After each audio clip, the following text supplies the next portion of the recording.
Support for programming provided by Construction Professionals. Learn more at cpcustomhomes.com.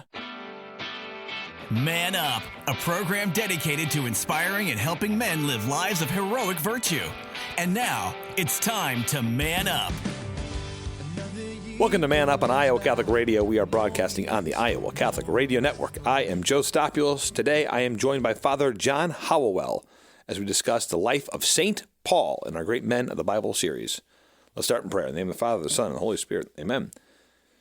St. Michael the Archangel, defend us in battle, be our defense against the wickedness and the snares of the devil. And may God rebuke him, we humbly pray, and do thou, O Prince of the heavenly host, by the power of God, cast into hell Satan and all the evil spirits, who prowl about the world, seeking the ruin of souls. Amen. Father, Son, Holy Spirit. Amen. Two more saints and a recap to go in our series here. So thank you for sticking around with us. Again, it was really a labor of love and one that I loved doing at the time. It's been fun to re-listen to all these interviews. Again, the Bible is timeless, as we know, and so it's been great to kind of revisit a lot of these people. And St. Paul being one of those most pivotal of all players. So excited to jump into this conversation today with Father John on the other side of the break. In the meantime, I do want to reflect quickly. One of my favorite seasons of the year for anyone who's listened to my show for any amount of time is the Easter season. And part of that is being able to go walk through the Acts of the Apostles. Obviously, today we're going to cover Paul, but yesterday at Mass in the first reading, we heard about Philip. And Philip stands in, obviously, the story here of him walking in and the crowds were all there and out. He is releasing unclean spirits. He is curing possessed people. Paralyzed and crippled people are cured. All this is happening around Philip. And it goes on and talk about the laying on of the hands and the Spirit working through the early church. And it is such a beautiful thing because that still happens today. It happens today, and the Acts of the Apostles is that continuation. There's a reason that Father John Ricardo named his apostolate Acts 29. He did that because Acts ends at Acts 28, and so Acts 29 is today. We are writing that, and we need to live in this Easter spirit with the confidence of an Easter people. And the Acts of the Apostles gives us the credibility to do that. It gives us that inspiration that this was happening, and it's continued to happen. And one of those players that really helped me strengthen my faith is St. Paul. St. Paul is almost a culmination of the Old Testament into the New Testament. The Jewish convert who was the most zealous of all Jews, who became the most zealous of all Christians. And he brings all of this to bear. And when I think of this Easter season, St. Paul is one of these characters, one of these people who throughout my life, whenever I need to turn to someone to inspire me, St. Paul's there for me. And again, this Easter season, as we read through Acts, hopefully it reinvigorates you as it does to me to go all in on the faith and to understand that Jesus is still working miracles today through the Spirit in the church. We're going to head to a short break, and we'll be right back. Oh, God is good. He is good in every way. I am Joe Stopulos, and today I am joined by Father John Hollowell. He is a priest in the Archdiocese of Indianapolis, was ordained in 2009. And Father Hollowell, I'm just going to say the tag on your emails. I'll read this. This is as good as a bio. Pastor of Annunciation Catholic Church and St. Paul's Catholic Church, Catholic chaplain for DePaul University and Putnamville Correctional. You got enough stuff going on? Yeah, it keeps me hopping for sure. Not to mention having a good Twitter presence and podcast and. So yeah, I imagine you're a fairly busy dude. Yeah, it's good to be with you, though. Yeah, thank you. Appreciate you joining me. Hey, I did see you. Was it Reese? You went pretty recently to the Holy Land, right? Yeah, this past summer, I went for the first time. My question was, what number is it? Okay, so first time. What do we think? What did we learn? What were the big takeaways? Yeah, it was unbelievable. I think. Having gone to Rome several times, that's certainly a great trip, but there was just something really powerful. I heard lots of people say before I went, that going there, you never read the Bible the same, and that certainly was the case for me. I think the highlight, just getting to celebrate, Easter Sunday Mass, even though it wasn't Easter Sunday, you celebrate Easter Sunday Mass every day in the tomb there, and so I got to be the celebrant of that Mass, which was just a totally mind-blowing thing, saying Mass right over where Jesus' body laid in the tomb, and yeah, it was just unbelievable. To credit my mother-in-law, they did their first trip last year, and in the tomb they got to do Mass. And so she's just a kind of a random person, so they got the luck of the draw that day, and she was asked to do the reading, and she goes, "I've never been so nervous. Like I didn't want, for some reason, I've read the words 1,000 times, but when you're there, everything's just amplified. Everything's just that much bigger. Absolutely. Well, hey, when I reached out to you to say, hey, I'd love to have you on the show and talk to you about, the New Testament guy of your choice, you went with St. Paul. Yep. I'm curious, and obviously outside of the connection that you have to the parish there, have you always had an affinity for St. Paul? Well, that's funny. I used to be afraid of St. Paul and wasn't a fan, like when I was a teenager, because all I ever heard St. Paul used for, on the radio was, so mostly the time I would listen to, not all the time, but certainly you'd hear the Protestant preachers on the radio, using St. Paul to basically bash Catholicism. I'm like, well, I'm a Catholic, so I shouldn't like St. Paul. Yeah. Or it was, at least I didn't know how to answer their questions. And so I always had kind of that fear. And then it's like when you really begin to read him and study him, and you just, this is like, he's my guy now, Well, I think the story of St. Paul to me is one of the. I'm doing the show for almost 5 years now. People have heard my take on it, but the story of St. Paul to me is one of the greatest in all the Bible. Period. A man that starts out so staunchly anti-Catholic, anti-Christian, and then becomes one of the greatest people, evangelists of the church in the history. Where in the Bible is the first place that we see St. Paul? He's mentioned there in Acts of the Apostles when St. Stephen is being stoned to death. St. Stephen is the first martyr. And, it talks about how even at that stoning of St. Stephen, that people were laying their cloaks down at the foot of a man named Saul, and everybody understands that to be, Saul of Tarsus, who would become St. Paul post-conversion. He changed his name to Paul. But, so we see him there. That's the first place. And so, obviously, he's not a good first start for Paul. Right. And one of the things I think when I first really dove into his life and his place in church history, to me, one of the craziest things is that it's clearly ordained by God that we have St. Peter, who's the leader of the church, who came up with Christ, who was a disciple of Christ, and then you have St. Paul, who could convert the Jews because he was the most on fire of the Jews. He was at the feet of Gamaliel. He was learning. He's a learned man and strict to the law. And here's a man who changes his life on a dime. To me, once you realize all the pieces that are in play to realize who Paul is, right, it comes full circle. You say, there is a man on fire for God. Right, absolutely. Yeah, and just how God uses different gifts and talents. It was, Peter was kind of, he denied Christ and, made lots of errors, and we certainly have, people like that in the church, myself included. And but then you have those people that are just really on fire and are called more to lead that preaching life. And so in Peter and Paul, I think you just get two microcosms really of like the larger different types of vocations and things that are out there in the church. Yeah, and so you see in the book of Acts, as you mentioned there, we done an episode on St. Stephen. That was, Acts 6, Acts 7. And so Paul, was persecuting the church still in Acts 8. And so we're a third of the way through the book, fourth of the way through the book. And Paul's still not in the team. Right. And then we hear the story of St. Philip in Acts 8. And then in Acts 9, we get into the conversion of Saul. And again, one just the most... I always think of the first apostles when he showed up, and obviously they're bringing him back to say, hey, he wants to join the team. Right. How frightened they must have been. Yeah, absolutely. It's got to be a joke, if Adolf Hitler had showed up, at a concentration camp or something, it would, have been something on that kind of level of conversion, Yeah, absolutely. Well, I think one of the things that Paul brings to the table, and one of the reasons he was such a powerful converter, is because of his story. Right. He was the foremost persecutor of Christians. He was one of the experts on the law. He was a Roman citizen. That's a big deal. Being a Roman citizen at the time was a very big deal. Huge, yeah. And so for all those reasons, Paul was fully equipped to be able. And that's the rest of the book of Acts for quite frankly. We've been walking through every book kind of line by line. Well, then the rest of the book is Acts, just Peter and Paul going there and just really blazing fire to the communities around the area.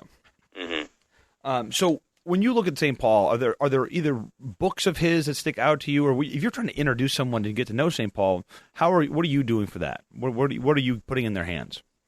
Wow. Yeah, that's a great question. I think I think, well, probably not what you're asking, but the movie that came out with Jim Caviezel and everybody. I mean, I think that is a great place for a lot of people to start if they're interested in that.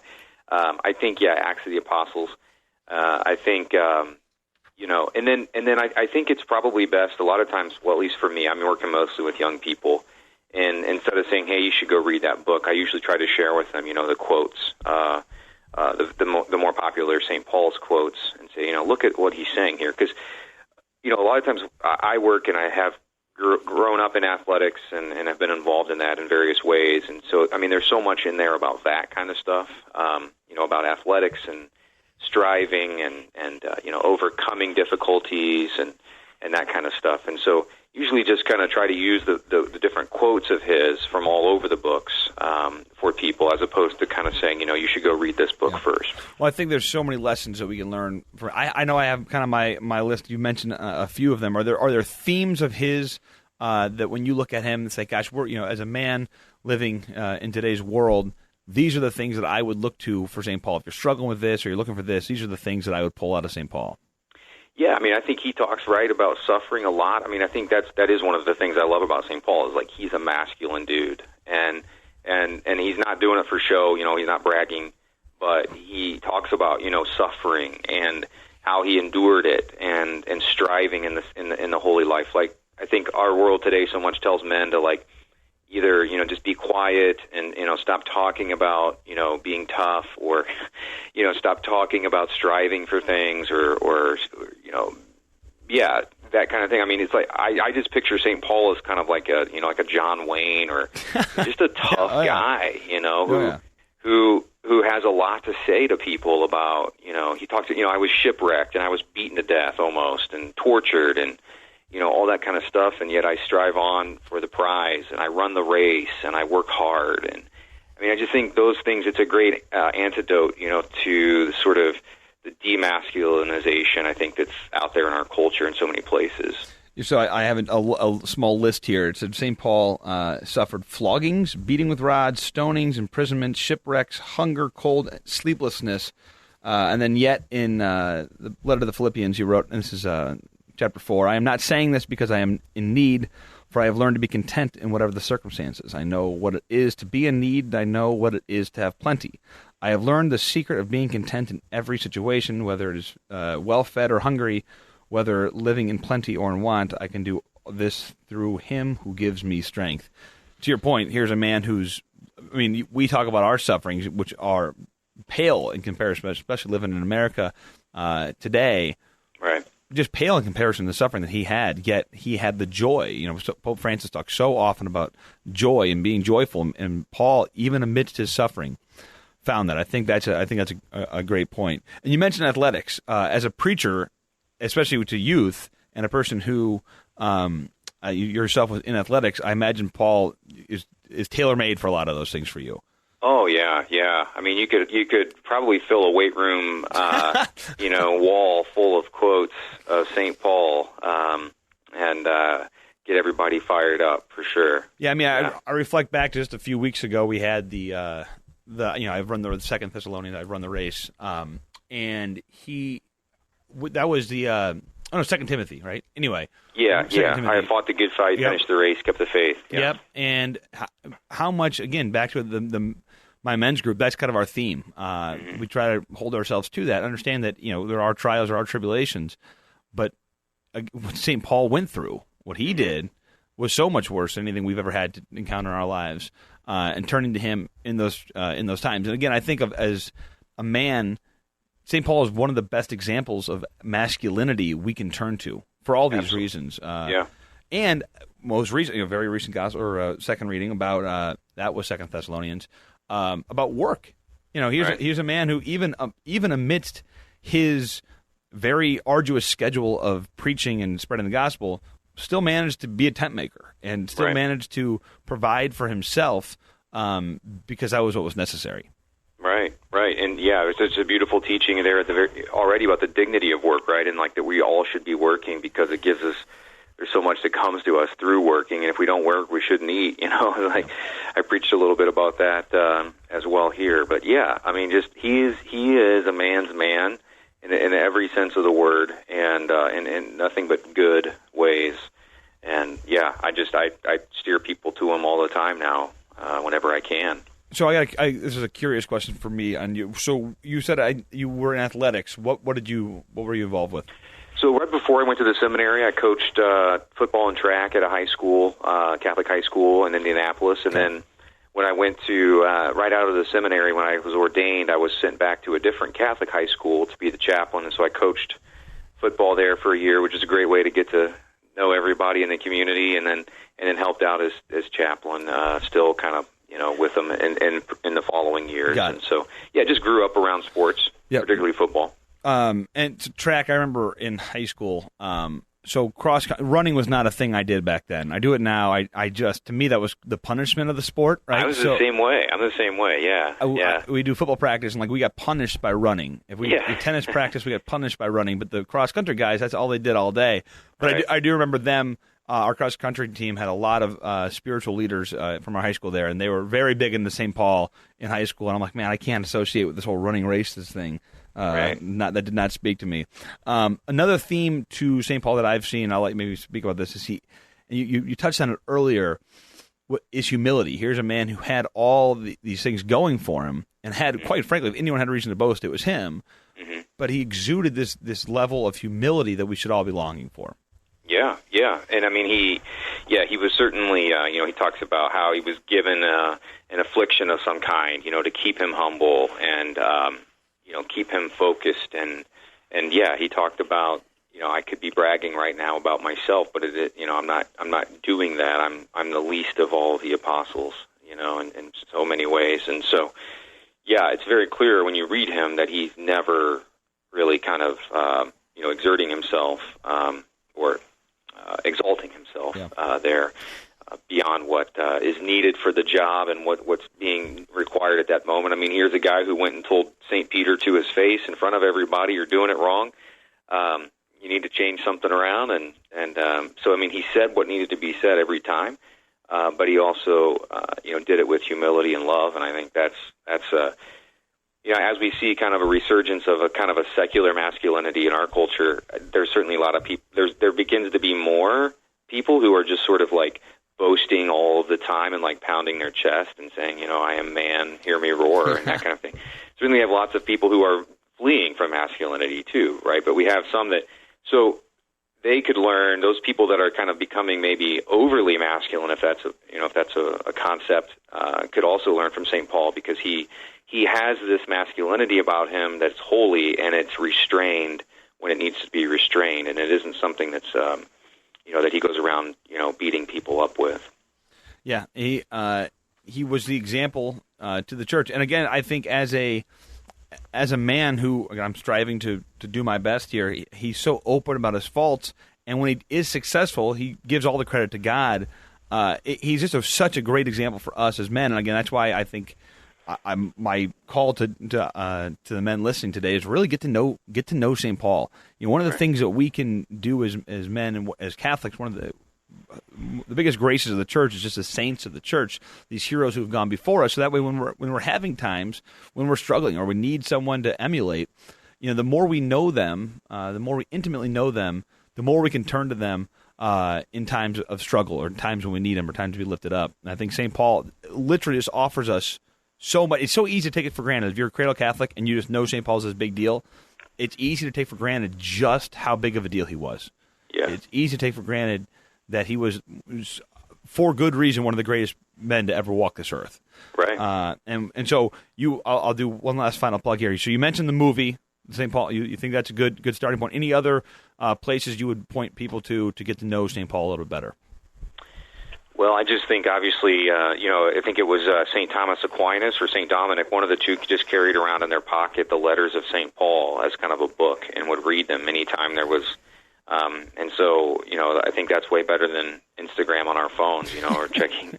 So, maybe just, not that you have to carry it around in your pocket like St. Dominic, but I think just familiarizing yourself with the letters of St. Paul. I kind of, in a seminary, I spent about a year. I would just, in my holy hour, do 5 minutes a day of St. Paul, and you kind of work your way through his letters pretty quickly. Yeah. And you repeat them. I think we watch movies all the time over and over again. I think reading the letters over and over again, all of a sudden those words and those quotes are just popping into your head at the moment that you need them, just like they do with movies and TV shows if we watch those all the time. And you want St. Paul popping in your head in the midst of difficulties and adversities, and if you familiarize yourself with his letters and the scriptures, then that'll happen. And on the first episode of this, so I was using the Great Adventure Timeline Bible to walk people through. One of the things I said is don't be afraid to mark up a Bible. Right. Have a good study Bible, and I would just encourage you, especially in those letters of St. Paul. I mean, you might highlight the whole darn book because there's so much to remember, but use that. I mean, right, because it might speak to you today. This might be something you learned today. I also am a huge proponent of the Ignatius Catholic Study Bible, the Scott Hahn one. I actually just read through the whole thing with all the footnotes. And so, when St. Paul and all of his letters, it's really great to have, as you mentioned earlier, Protestants will take it one way, especially the letter of St. Paul, whereas you can really get a good look at it from the Catholic point of view from Scott Hahn. So it's a good way to make sure you're actually trying to figure out what was Paul's message here. Right. So, perfect. Hey, Father John, if someone wants to follow your work, what's the best way to do that? I'm on YouTube, I guess, with my homilies. Don't be so humble. You're like St. Paul. You've got a great podcast, a really great podcast that I'm apparently playing right now. You got a great podcast. You've got a great website. Come on. You can. Yeah, well, yeah, no, I mean, I am. I'm on Podbean. I put my homilies on Podbean and YouTube, and then I have a Facebook and Twitter and Instagram account as well. Probably just easier to search for my name in that way if you would like to find me on those platforms. And your homilies are almost always 10 minutes. You're very accurate with your 10-minute homilies. You're very strict to the point with that. So. Well, thanks. I try and make them shorter than the Eucharistic prayer. I feel like, yeah. That's a good rule of thumb. So, hey, Father John, really appreciate you joining me today. Sure. Thanks for having me. You bet. Hey, we're going to head to a short break. Stick around, and we'll be right back. Lead me to repentance. Welcome back to Man Up on Iowa Catholic Radio. St. Paul, as I mentioned there, again, one of these people that has had an enormous impact on me. I oftentimes with St. Paul, whenever people are looking for proofs of faith, right? People ask you, why do you believe this? Why do you believe that? And I've got a lot of them that I use. Quite frankly, I think if you just sit out underneath the stars for an evening and you dwell on the fact of just the universe, and you dwell on the fact of how the earth was created, when you think of how our distance from the sun, when you think of that we are in perfect harmony with nature as far as the trees and the oxygen and the carbon dioxide and everything, how this all works, many proofs just from science. And then you look at the actual the scriptures, and you look at faith, and you look at all of the writings of the Bible and how it all fits together as we're finishing up this Great Men of the Bible series. I then turn to St. Paul, and a guy like St. Paul who ardently was zealous in his persecution of the Christians. What would make someone like that switch and become arguably the greatest evangelists of all time? To give his life completely for the church, a person who was at the stoning of St. Stephen, who then turns around and ends up becoming the great communicator of the faith. It's one of those stories that only God could do. And when you see the early apostles, and then obviously St. Paul, when you see this, the lives they lived and how they died, it is one of those proofs of the faith. It's one of those things that gives us reason to believe. Again, faith is not blindly believing whatever we're told. There are many great reasons for our faith. And I think St. Paul, to me, is really one of those strongest cases for the historicity of the gospel, the historicity of our believing in something that is greater than ourselves, in the resurrection of Jesus. And St. Paul is that. He lives that in his example, obviously through his writings as well, but also through his life. Thanks for joining me today on Man Up on Iowa Catholic Radio. I am Joe Stopulos. It is time to man up. Man Up, inspiring men to live out their call to holiness.